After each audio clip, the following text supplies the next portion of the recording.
Nakabalik na naman ako dito sa Panabo.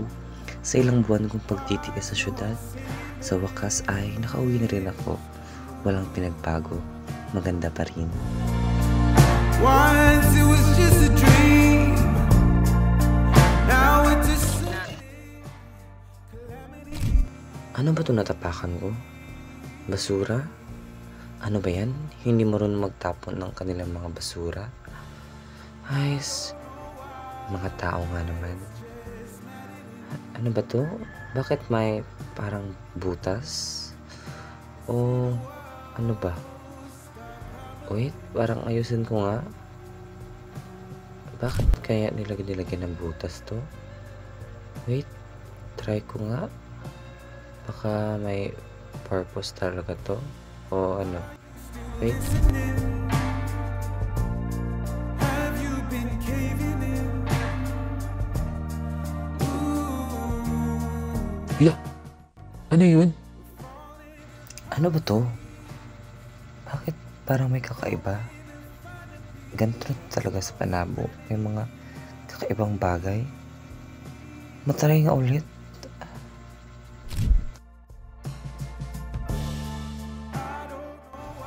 Ha? Ba't nawala? Ano nangyari? Maulit nga.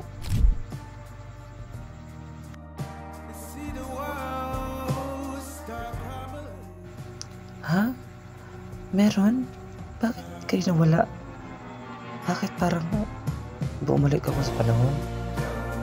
Ano na naman nangyayari dito sa Panabo? Ang maraming ganap. Isa pa itong plastic na dala ko. Bakit parang balik ako sa panahon dati?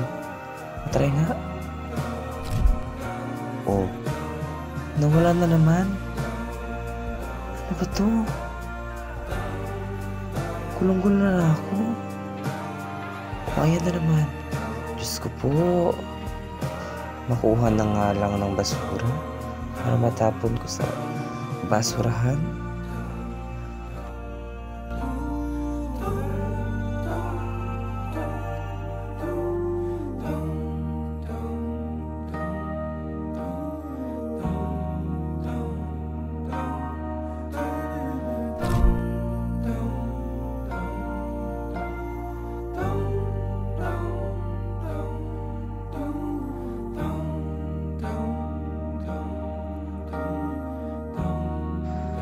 Ayos, gulong-gulong talaga ako sa plastic na to.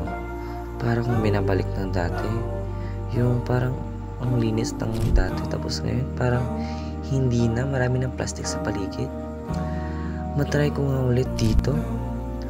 Oo nga, para kung binabalik ng dati. Yung parang ang linis ng dati. Tapos ngayon, malumi, mausok at marami pang iba.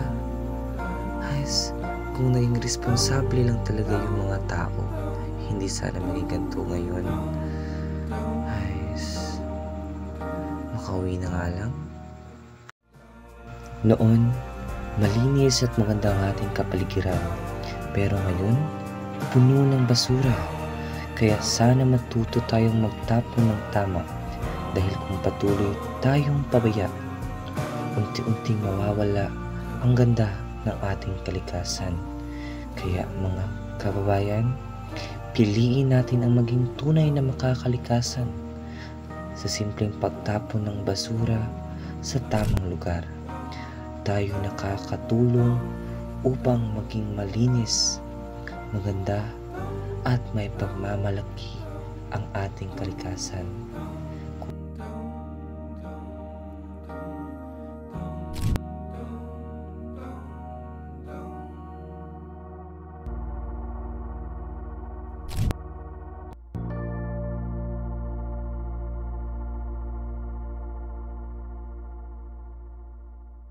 Buffalo clouds were swift. Buffalo clouds